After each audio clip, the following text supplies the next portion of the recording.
Ta mémoire transgénérationnelle, elle est entièrement sur le tapis, aujourd'hui, maintenant. Agréable, désagréable, inhumaine, humaine, souffrante, géniale, faiblesse, force, all in. Tout est sur le tapis. C'est toi maintenant ici. Tu fais quoi? Bonjour à tous chers amis sur le chemin, j'espère que vous allez bien, je suis heureux de vous retrouver pour cette 4e vidéo sur la thématique de comment déjouer la matrice. Nous avons commencé tout ce beau parcours ensemble par une première vidéo dans laquelle je vous ai parlé de comment s'était constituée cette matrice artificielle et comment elle fonctionnait. Puis nous avons vu ensemble comment elle pouvait s'immiscer dans notre réalité en construisant à l'intérieur de nous une fausse identification qui devient une fausse identité, un faux moi. La semaine dernière, je vous ai parlé de cette puissance que nous avons à co-créer une réalité, comment cette puissance est utilisée, détournée par la matrice au point de devenir des idoles, des faux dieux qui finissent par gouverner, maîtriser totalement nos vies. Si vous avez manqué ces 3 vidéos ou l'une de ces 3, je vous encourage à les regarder afin de bien suivre le parcours explicatif que je partage avec vous ici. Tous les liens sont dans la description. D'ailleurs, n'oubliez pas que tout ce que vous voyez ici sur YouTube sont des extraits. Vous pouvez avoir accès gratuitement à l'intégralité de ces vidéos, de ce pack « Comment déjouer la matrice » sur le site internet grâce à un accès gratuit de 7 jours. Aujourd'hui, nous allons nous intéresser à un sujet absolument essentiel pour parler de la matrice artificielle, c'est celui de la mémoire, puisque cette matrice artificielle, finalement, est une sorte d'agglomérat, d'agglutination, de gigantesque égrégore mémoriel qui est issu de mémoire individuelle personnelle. Et pour cet exemple, je voulais vous parler d'un événement qui nous a probablement tous marqués, qui est celui de l'incendie de la cathédrale de Notre-Dame, Notre-Dame de Paris, qui fait maintenant partie de notre histoire collective et de notre mémoire collective, quelle que soit notre religion, notre nationalité. Je vais vous montrer comment, selon moi, cet événement marque, écrit, signifie en grammes, symbolise la fin d'un cycle et le début d'une transformation collective profonde qui est en cours actuellement dans la mémoire de l'humanité. Et cela va bien sûr nous amener à nous questionner sur la nature de cette mémoire collective globale de l'humanité tout entière. Nous allons voir ici comment des mémoires transgénérationnelles, même si on les a oubliées, même si elles sont inconscientes, comment elles peuvent nous influencer, comment des événements marquants comme l'incendie de la cathédrale de Notre-Dame, ils peuvent résonner avec toutes ces mémoires engrammées à l'intérieur de nous, et surtout comment notre conscience peut évoluer à l'intérieur de toute cette matière, de cette énergie subtile mémorielle, sans être polluée par tous ces événements et par tout ce passé qui nous charge finalement avec lequel nous vivons. D'ailleurs, tout cet enseignement qui nous mène de la matrice artificielle jusqu'à la conscience de la mère universelle, qui devrait être notre matrice réelle, notre origine réelle, il est présenté dans une série de 3 livres. Les 2 premiers tomes sont déjà disponibles. Vous pouvez les retrouver sur mon site, bien sûr. Si cette vidéo vous inspire, je vous invite d'ailleurs à mettre un pouce bleu, à la partager, à laisser un commentaire. Et je vous invite vivement à rester jusqu'à la fin parce que je partagerai avec vous un chant thérapeutique issu de la tradition essénienne qui a la force et la puissance d'agir sur nos mémoires transgénérationnelles pour effectuer vraiment un travail de guérison en profondeur. Il est vraiment capable de guérir les mémoires, je vous en dis pas plus, je vous laisse découvrir cet extrait. Et donc restez bien jusqu'à la fin, restez bien dans l'ambiance méditative pour recevoir ce flow, cette énergie de guérison qui vous attend jusqu'à la fin pour justement agir et commencer ce processus de guérison des mémoires transgénérationnelles à l'intérieur de vous. Donc le principe dont je veux vous parler ce soir, je l'ai résumé en disant Dieu est la mémoire du monde. Et il y a un événement récent qui je trouve, qui pourrait nous permettre de comprendre le processus.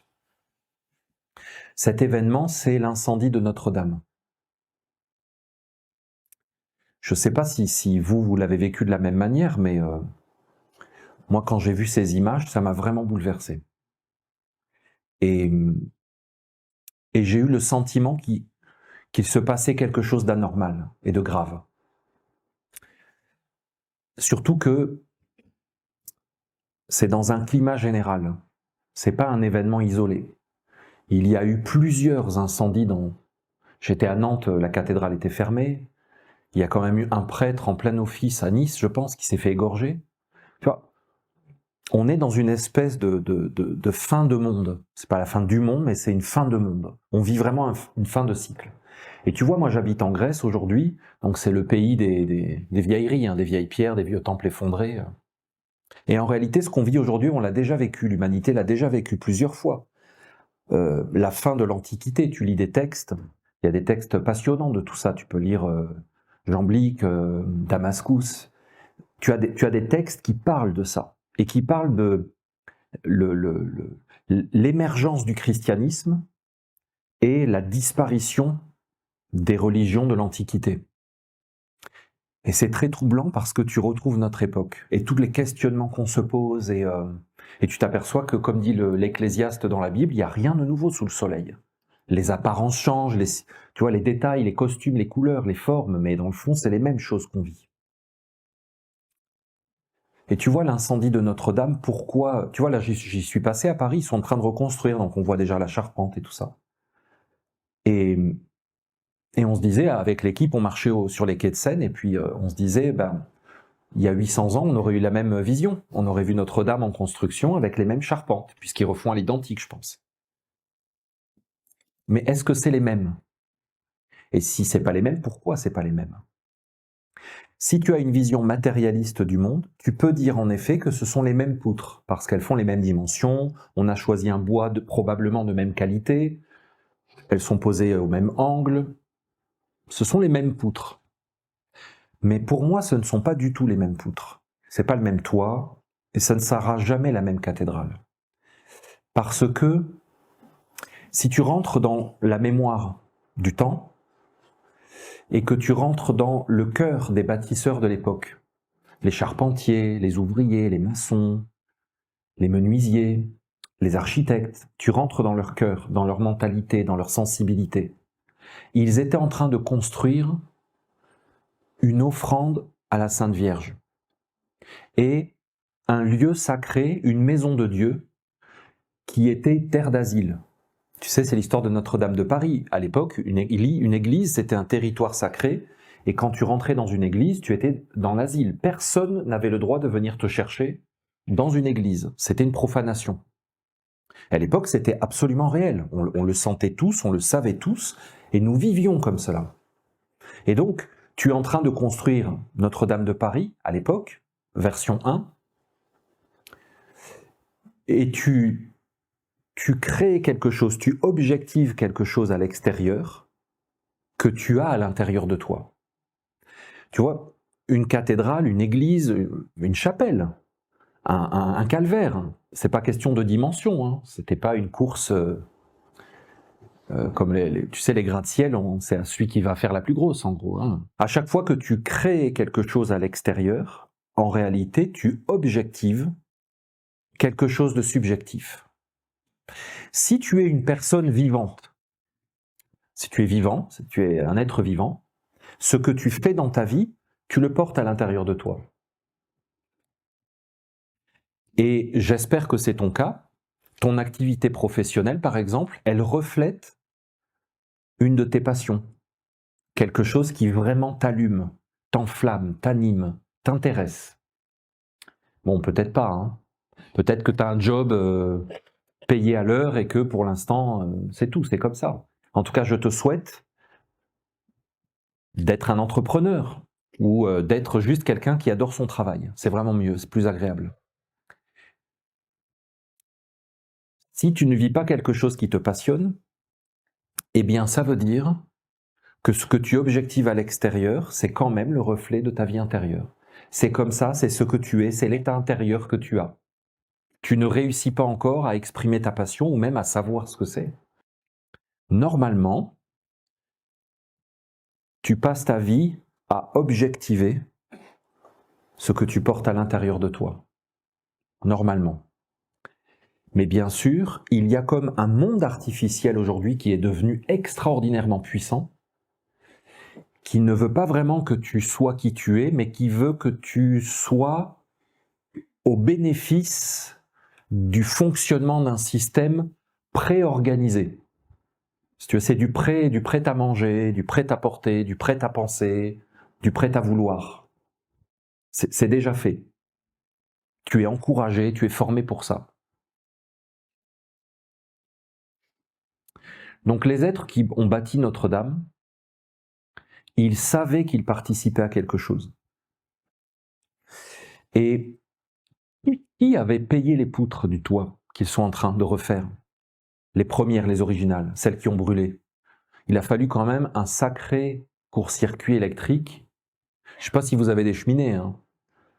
Moi, j'ai déjà brûlé des vieilles poutres d'une maison que j'avais rénovée, qui devait avoir 150 ans. Je peux vous dire que c'est drôlement dur. Puis ça brûle vraiment difficilement. Mais bon, c'est pas le sujet. Mettons que, à l'époque, qui avait financé ces poutres? Qui avait financé les pierres? Qui payait pour les tuiles? Alors l'Église, mais l'Église c'est qui? Mais c'était les fidèles. Donc quand tu voyais des poutres monter et se positionner sur le toit, c'était un morceau de toi qui était là-haut. C'était un morceau de toi, de tes enfants, c'était ta sueur, ton travail, ton sang. Tu avais renoncé à quelque chose pour pouvoir participer à la levée de fonds, pour la 4e tranche de travaux, tu comprends? C'était ta famille, c'était tes voisins, tout le monde, on participait tous.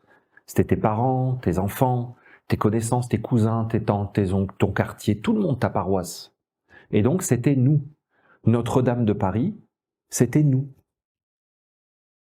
Et nous objectivions à l'extérieur un état de conscience. D'accord? Essayez de voir le monde. Écoutez, vous êtes là, c'est que ça vous intéresse, j'imagine, ou vous accompagnez quelqu'un qui vous intéresse. Essayez de prendre le moment, juste, faites l'exercice, hein, ça vous engage à rien. Essayez de voir le monde à ma manière, comme moi. C'est ce que je vous propose. Donc je vous dis pas que c'est la vérité, hein.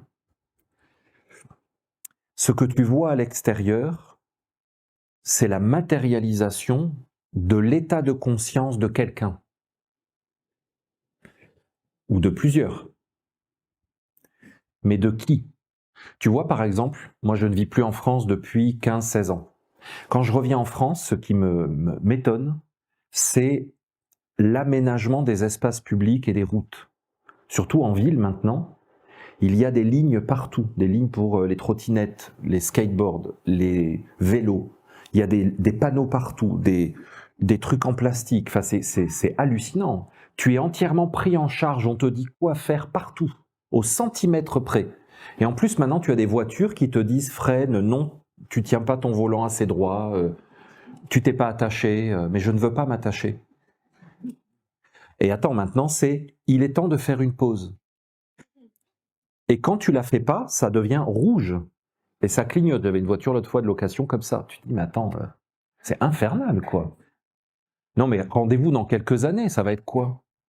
Nos capteurs sensibles sur le volant déterminent que vous n'êtes pas en état émotionnel. Veuillez prendre 3 grandes respirations et aligner vos chakras avant de démarrer. Parce que le risque d'accident est trop élevé. Enfin, non mais attends, non mais c'est fou, non? Oui, mais le monde que tu vois à l'extérieur, c'est une objectivation d'un état de conscience. Qui est à l'origine de l'état de conscience de ce que nous voyons à l'extérieur de nous? Donc moi, je regarde la cathédrale de Notre-Dame, mais bien sûr, je l'ai déjà vue plein de fois, j'y ai été plein de fois avant. Tu rentres dans la mémoire de tes ancêtres. Alors toi, tu vas dire, mais moi je suis lyonnais, je suis pas parisien. On s'en fout. Aujourd'hui, tu es lyonnais, mais ton âme immortelle, elle n'est pas lyonnaise. Et l'humanité n'est pas lyonnaise ou parisienne. J'étais à Karnak il n'y a pas longtemps en Égypte, mais tu rentres dans la mémoire de l'humanité à chaque fois, où que tu sois. Et donc, tu as sous tes yeux l'objectivation, l'œuvre de quelqu'un. Quelqu'un a posé une œuvre. Alors Karnak, j'étais à Karnak en Égypte, et j'ai été aussi à Karnak en Bretagne, et à Karnak en Bretagne, c'est pareil. Il y a un homme un jour qui a dressé une pierre. Pourquoi? Si tu rentres dans la mémoire des pierres de Karnak, qu'est-ce que tu vois? Tu vois, pour chaque pierre, tu vois un homme. Il y a des hommes qui ont atteint à l'intérieur d'eux un état de conscience de verticalité et d'ancrage dans le sol. Un état de conscience d'éternité inébranlable. Et ils ont voulu laisser une trace. Parce qu'ils voyaient bien que c'était fragile. Et que c'est difficile de se parler pour vraiment se dire les vraies choses. Et donc ils se sont dit, mais comment je pourrais dire ce que je vis? Et ils se sont dit la meilleure expression que je puisse faire, la plus claire, la plus simple, la plus sobre, la moins interprétable, déformable et la plus intemporelle, c'est ça. Tu vois, ils se parlent, ils sont autour du feu, les Celtes, c'est peut-être même pas les Celtes, c'est avant les Celtes. Ils sont autour du feu, ils se parlent. Et il essaye de lui décrire, il dit, mais tu vois, je me sens comme ça, il s'est passé un processus à l'intérieur de moi, ça a tout changé. Et l'autre, il dit, mais je comprends pas ce que tu me dis. Ben, il dit, écoute, je vais t'expliquer, rassemble quelques centaines d'hommes demain, et je vais te montrer. On dresse une pierre, elle va être là pour des milliers d'années, ben, c'est comme ça que je me sens. Donc si tu rentres dans les menhirs de Karnak, c'est beaucoup plus simple que ce qu'on te dit. C'est simplement ça. Simplement. Voilà. Et quand tu vois Notre-Dame de Paris, c'est sublime. Pourquoi? Parce que ça sous-entend qu'il y a une organisation humaine. Je ne sais pas s'il y en a parmi vous qui travaillent dans des entreprises ou des organismes. Tu as vu comme des fois c'est compliqué le travail ensemble? Il y en a peut-être parmi vous qui sont dans les syndicats ou les ressources humaines. Mais tu t'arraches les cheveux. Hein. Ou des réunions de syndic à ton immeuble. 3 heures de discussion pour changer une poignée de porte, non mais c'est infernal, quoi. Travailler ensemble sur un projet commun, ça nécessite un sacré niveau d'harmonie et de cohérence, vous ne trouvez pas? Tu as vu des fois comme rien qu'à 2, c'est compliqué? Non? À 2, c'est compliqué. Même avec ton propre enfant ou tes propres parents, c'est compliqué. Alors qu'on ne peut pas dire qu'on ne se connaît pas. Tu peux pas dire c'est parce qu'on est dans une phase faut s'apprivoiser, tu vois. Non, c'est pas ça. On n'a plus besoin de s'apprivoiser, là. Ça fait 50 ans qu'on est apprivoisé. Eh bien, des fois, on se comprend pas, on n'arrive pas à se dire les choses, non? Donc, tu imagines constituer une équipe. Et un jour, il y en a un qui dit, écoutez les gars, on va faire un truc de dingue. On va édifier des tours comme on n'a jamais fait. On va creuser des espaces vides dans des murs. On va mettre des carreaux de couleur et qui vont faire passer de la lumière. Vous allez voir, ça va être incroyable. Ils ont traduit à l'extérieur en actes, organisé ensemble, un état de conscience intérieure. Comment un jour, il y en a un qui s'est réveillé et qui a dit on va faire une rosace, le soleil va passer à travers. Pourquoi? Tu crois que c'est parce qu'il a fait les beaux-arts? Il a fait l'école Boulle? Il a eu, tu comprends, il a pris des cours de design sur Internet? Et il s'est dit, bon là, je suis payé, j'ai un chantier, il faut que j'ai une idée de génie pour remporter le contrat. Non, mais c'est parce qu'il a fait une expérience intérieure. Il a vécu une expérience intérieure et il s'est dit, comment je pourrais l'expliquer aux autres? Et il a dit, tu vois, dans mon expérience, c'est comme si toutes les couleurs de l'univers étaient en harmonie, dans la célébration du principe unique, mais dans l'expression de la globalité, de la totalité des formes de vie. Et donc il y en a un il s'est dit, voilà, ça va être circulaire, on va faire de la transparence et on va faire passer de la lumière, on va mettre des couleurs. Il a objectivé à l'extérieur un état de conscience. En faisant ça, il a créé un souvenir de sa propre expérience de conscience et encore plus fort, il l'a offert en partage. Et toi, tu allais à Notre-Dame, tu t'assois, tu regardes, et si tu voyages à l'intérieur de toi, tout d'un coup, tu peux toucher quoi? L'état de conscience dont la rosace est le souvenir. Moi, c'est comme ça que je me balade dans la vie. Donc tu comprends qu'après, il y a des différences selon les endroits où tu es et ce que tu vois. Ce ne sont pas forcément les mêmes états de conscience, les mêmes expériences de vie.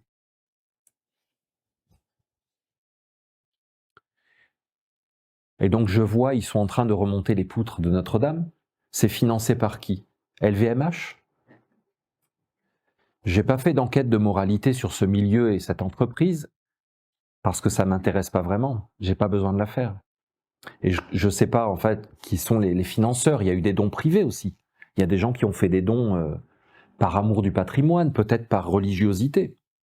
Mais est-ce que tu vois que dans ma vision, il y a une grande différence entre nous reconstruisons le toit de Notre-Dame pour le patrimoine ou parce que c'est un sacré business pour la ville de Paris, et nous construisons Notre-Dame parce que nous aimons tellement la Vierge Marie que nous voulons l'honorer pour qu'elle vive avec nous, pour qu'elle nous protège. Est-ce que tu vois la différence?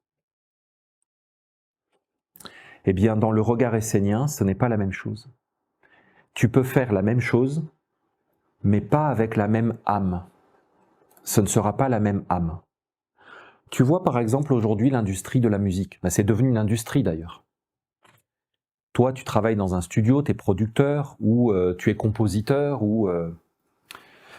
et voilà, on te dit il faut faire le tube de l'été, avec Orangina.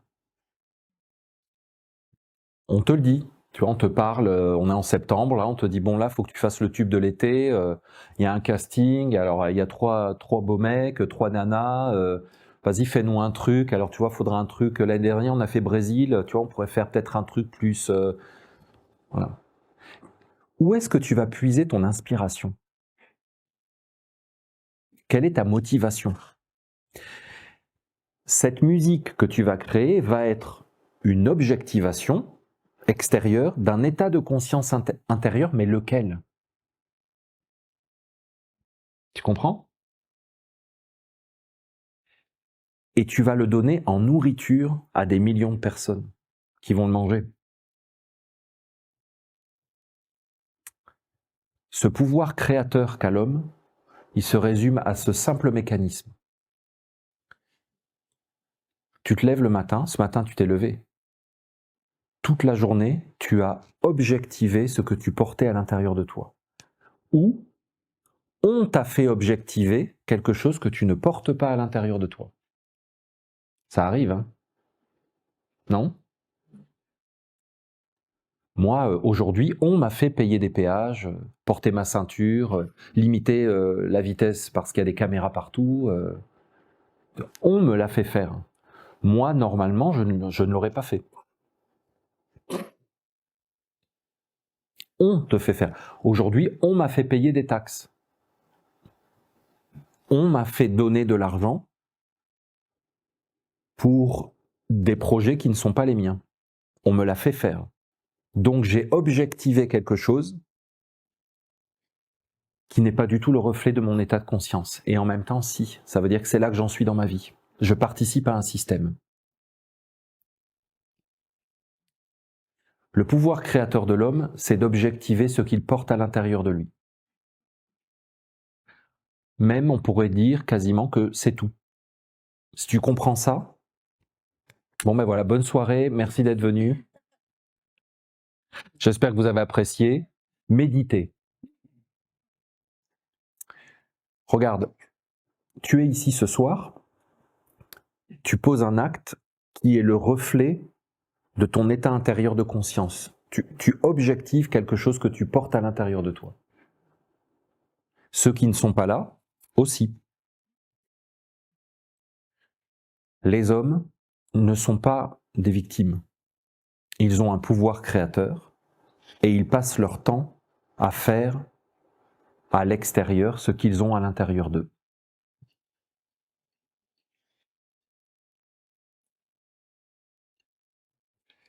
Et tu comprends par exemple avec les menhirs de Karnak, le temple de Karnak, la cathédrale Notre-Dame, que on rentre dans le monde du souvenir. D'accord? Moi, j'ai toute une partie de ma famille qui est parisienne depuis des générations. Nécessairement, ils ont été à Notre-Dame, ils ont prié à Notre-Dame, ils ont participé aux rituels, aux cérémonies de Notre-Dame, aux messes et tout ça. Ils ont donné de l'argent à Notre-Dame. Ils vivaient dans le souvenir de l'état de conscience de ceux qui ont bâti Notre-Dame. Et ça, qu'est-ce que ça fait? Ça fait que pendant des générations, nous nous transmettons des états de conscience à travers des choses extérieures. Mes ancêtres qui rentraient dans les églises rentraient dans la mémoire de leurs ancêtres et pouvaient probablement avoir le même état de conscience du coup. Si Notre-Dame a été construite avec dévotion, avec sincérité, avec prière pour l'élévation et tout ça, mes ancêtres, par la suite, pendant des siècles, qui sont rentrés dans Notre-Dame de Paris, sont rentrés dans le même état de conscience et l'ont vécu par le souvenir extérieur. Mais voilà que, avec le temps, les choses vieillissent. Toutes les créations humaines, avec le temps, elles vieillissent. Et donc, l'énergie vitale doit sans arrêt être renouvelée. Et bien sûr, en France, il y a eu une déchristianisation majeure à partir de la Révolution française, et il y a eu une volonté d'une minorité politique de vider les églises. Et la séparation de l'Église et l'État, je pense que c'est en 1907. Alors ça a vraiment, ça a été une étape majeure, ok ? Et qu'est-ce qui se passe à ce moment-là ? Tu rentres dans l'Église et on te dit, on va faire une visite guidée. Alors tu vois, dans l'histoire de l'art, dans l'archéologie, dans l'histoire tout court, on rentre dans, on appelle ça comment, le folklore. Tu vois, les gens avant, regardaient sur ce banc, ils se mettaient à genoux. Ici, c'était un lieu où il y avait ceci, tu vois. Et en fait, tu rentres dans un souvenir mort. Parce que tu rentres dans le souvenir sans l'état de conscience correspondant. Et peu à peu, il y a, si tu veux, la marque qui a été laissée, l'œuvre, est vidée de son âme. Regarde les menhirs, c'est encore plus flagrant parce que c'est vieux. Les paysans bretons, je suis sûr que pendant des siècles, ils ne savaient même pas qui avait fait ça et pourquoi. Parce qu'il y a eu la christianisation, ils allaient dans les églises et donc ces pierres dressées ne leur disaient plus rien. Ils n'avaient aucune idée de ce que c'était et même de pourquoi c'était là. Ils ne rentraient plus, ils n'accédaient plus à la mémoire contenue à l'intérieur. Donc l'homme vit des états de conscience. Il crée à l'extérieur des choses qui mémorisent, qui fixent, qui cristallisent ces états de conscience, et ça lui sert de support pour le partager, pour le transmettre à ses enfants, à ses petits-enfants, aux autres, à sa communauté, d'accord ? Sauf que les créations vieillissent et elles peuvent finir par être vidées de leur substance, et à ce moment-là, l'âme, l'état de conscience initial nous est inaccessible. Nous ne comprenons plus, nous ne savons plus. Alors même nous pouvons inventer des histoires, des sens. Et il y a une autre subtilité, non négligeable, c'est que par exemple, il y a des hommes qui ont habité Notre-Dame de Paris, par exemple, mais pour eux, Notre-Dame de Paris est devenue le support de leur état de conscience, qui n'était plus la dévotion, l'offrande collective, mais par exemple le pouvoir politique. C'est facile à comprendre ça. On te nomme évêque de Paris, tu comprends ? Tu as les chevilles qui gonflent un peu, il faut changer de chaussures, tu vois, parce que là, c'est énorme, tu vois, c'est une position sociale. Du coup, tu rentres dans ces cathédrales et quelque part, ce sont tes cathédrales. Et donc, peu à peu, la même création peut se vider de son âme, mais elle peut aussi se remplir de quelque chose d'autre. D'accord ? Regarde aujourd'hui, il y a plein d'églises qui sont des restaurants, des lofts, des salles d'expo, des salles de concert. C'est le même lieu, mais l'organisateur d'une soirée électro, tu comprends, il dit « Oh là là, la résonance, le volume, ça va être super. On va distribuer les acides ici. » Tu comprends ? Il s'empare du volume et il projette un autre état de conscience dans la même création. Vous me suivez ? Et là, this is the problem. Parce que ça veut dire que tu as ce pouvoir d'extérioriser un état de conscience que tu vis, mais tu as aussi le pouvoir d'extérioriser un état de conscience dans une chose existante. Ça s'appelle des Bernard l'Ermite. J'en ai vu plein cet hiver sous les tropiques. C'est trop mignon. Tu vois une belle coquille et tu te dis non mais alors là je vais être trop bien, elle me correspond parfaitement. Tu comprends ? Mes ambitions vont parfaitement fitter à l'intérieur de ça. Et je vais bénéficier de l'aura de ce bâtiment, de l'aura de cette structure, de l'aura de cette création. D'accord? Et ben voilà. On est dans le pétrin. Parce que cela veut dire que nous pouvons créer des mémoires qui sont le reflet d'états de conscience artificiels, passagers, inutiles, non naturels, non fonctionnels.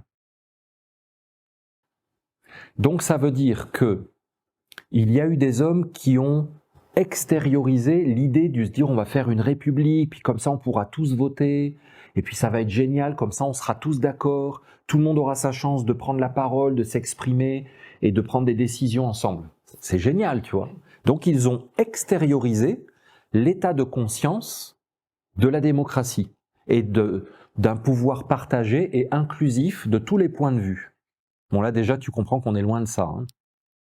Ils l'ont extériorisé.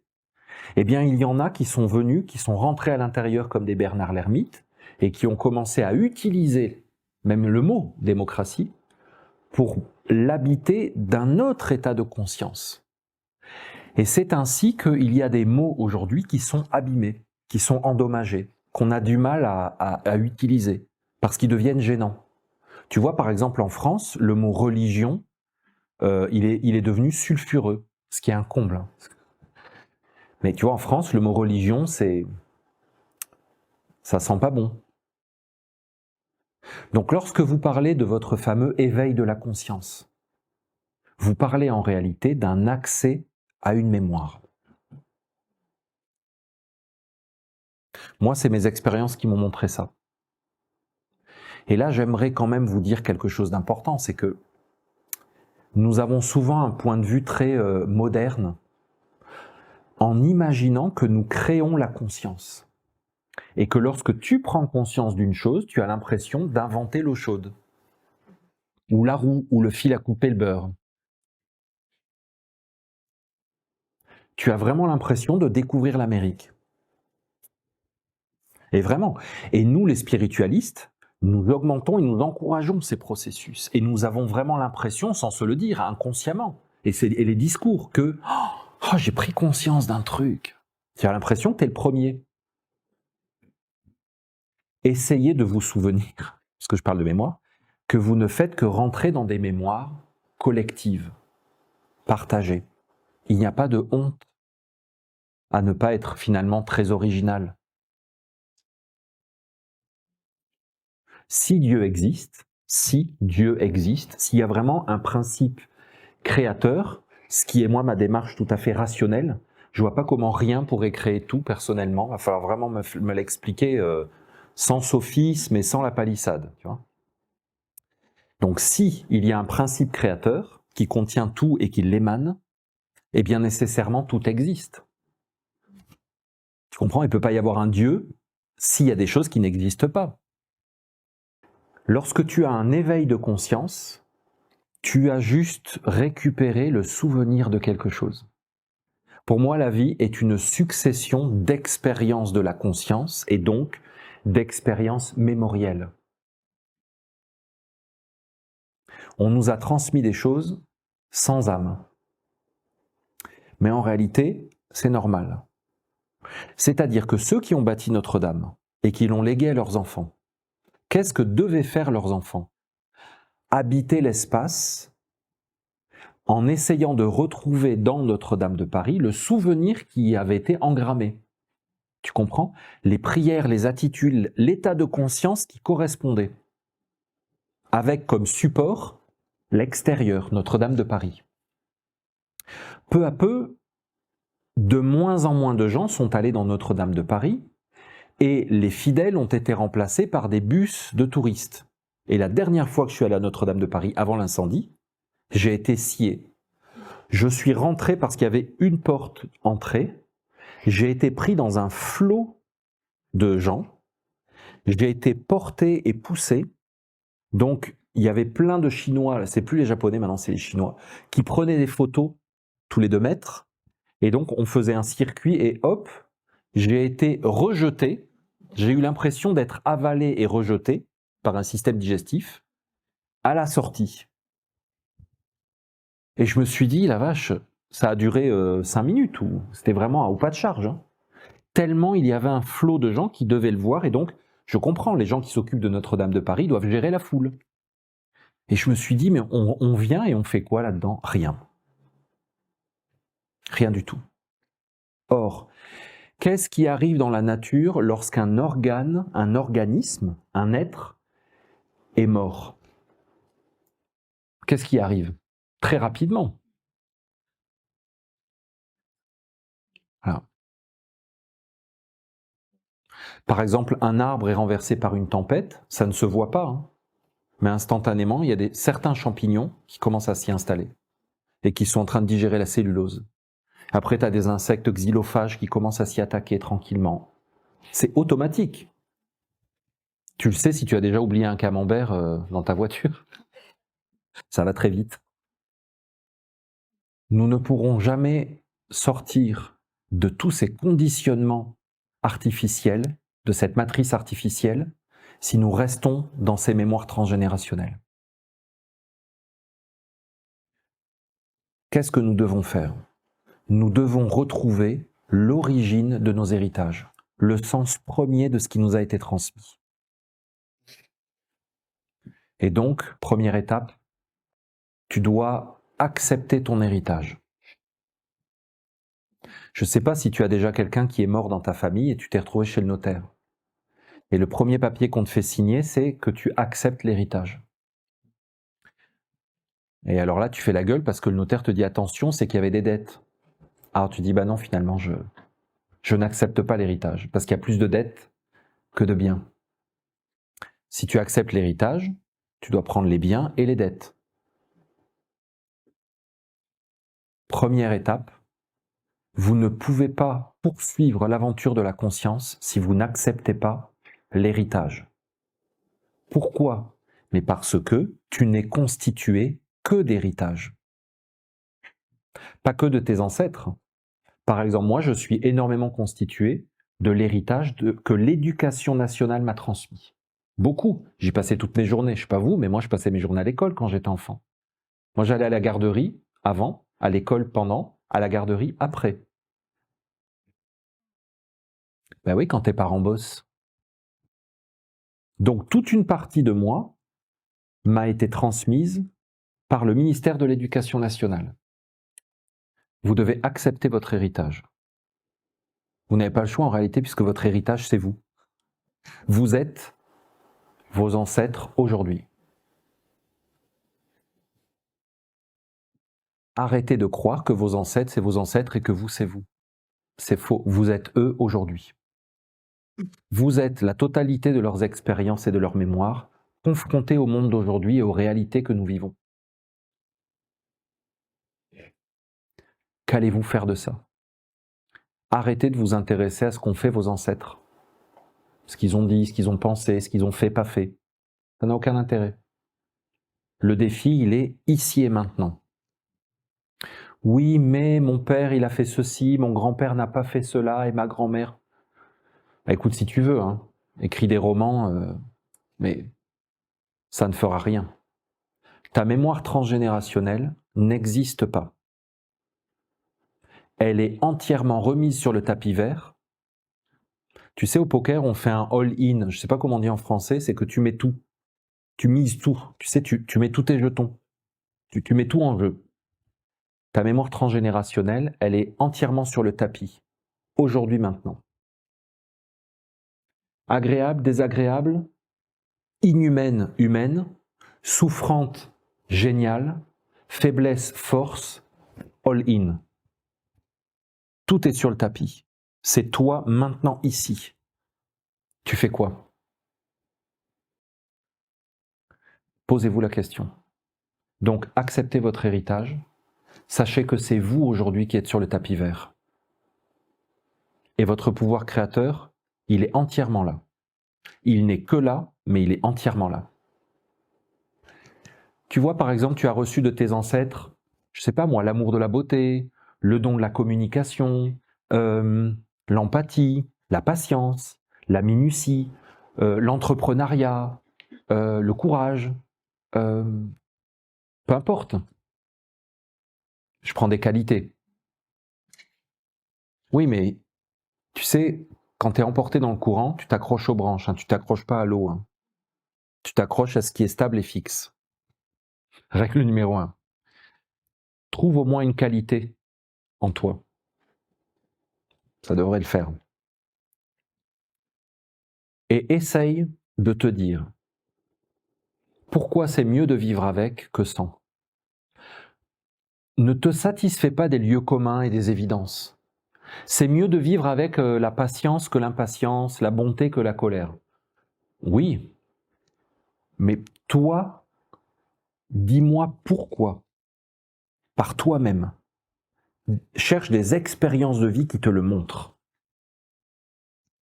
Donc vous, si vous avez des idées qui vous plaisent, qui vous allument, qui vous semblent être des valeurs, auxquelles vous adhérez, c'est par héritage transgénérationnel que vous les avez. Vous avez le goût pour cette chose-là. Demandez-vous comment vous pouvez habiter et incarner cette chose. Parce que ainsi, vous allez renouveler ce souvenir. Vous allez l'habiter de votre état de conscience aujourd'hui, dans les défis d'aujourd'hui, dans la situation d'aujourd'hui. Parce que la matrice artificielle s'est emparée de la mémoire de l'humanité. Et elle lui fabrique des souvenirs en permanence. Des souvenirs, ça veut dire des états de conscience. C'est énorme. C'est énorme. Moi, quand Notre-Dame a brûlé, j'ai eu l'impression que j'y étais et que j'assistais à ça et que je participais à cette catastrophe. Quelque part, on m'a fabriqué un peu un souvenir. Je ne l'ai pas vraiment vécu en vrai. Et il y a plein de choses comme ça. Tu écoutes les actualités, on te fait participer à plein de choses auxquelles tu ne vis pas, tu vis pas vraiment toutes ces situations. La matrice artificielle nous fabrique énormément de souvenirs et d'états de conscience.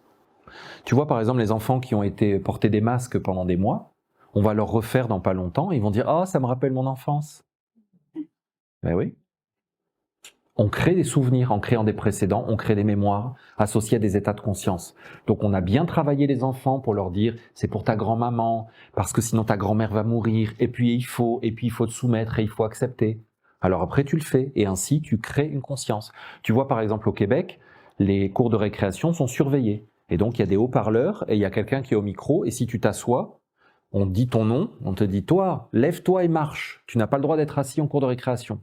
Si tu joues avec un enfant qui n'a pas ton âge, tu es interpellé au haut-parleur, on dit ton nom et tu dois vite rejoindre ton groupe.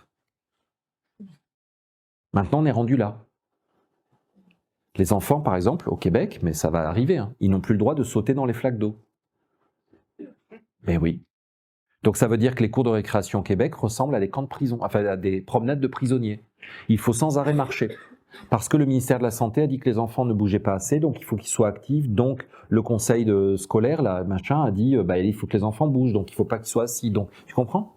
C'est pour leur bien. Ça veut dire que les enfants vont intégrer et vont fabriquer la mémoire et l'état de conscience qu'il faut quoi? Obéir aux haut-parleurs.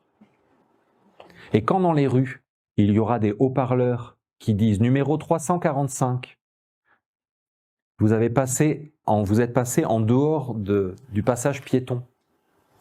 Veuillez rejoindre immédiatement le trottoir. Vous avez perdu 2 points de crédit social. Eh bien, ces enfants-là, ils seront habitués. Tu comprends? Non mais...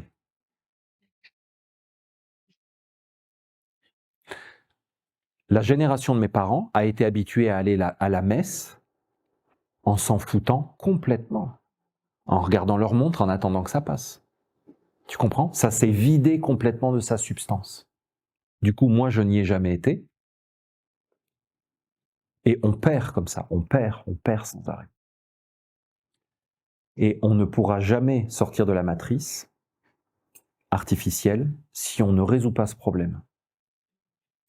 Et j'ai beaucoup réfléchi à cette question parce que Tu vois, quand tu te dis, je vais travailler sur moi, je vais m'intérioriser pour mieux me comprendre, pour comprendre les relations interpersonnelles, pour comprendre le monde, je veux évoluer spirituellement et tout ça.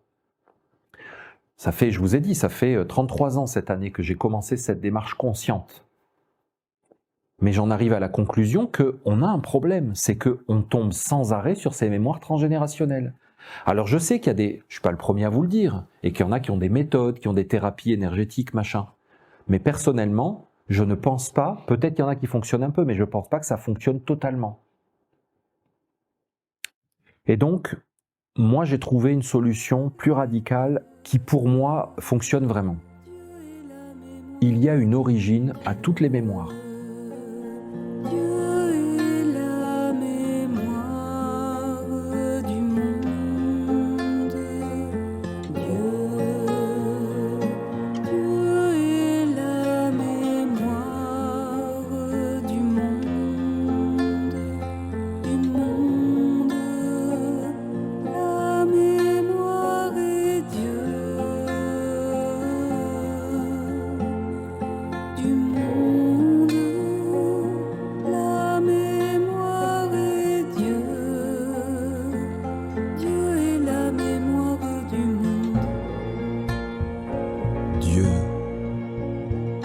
Dieu est la mémoire du monde. La mémoire du monde est Dieu.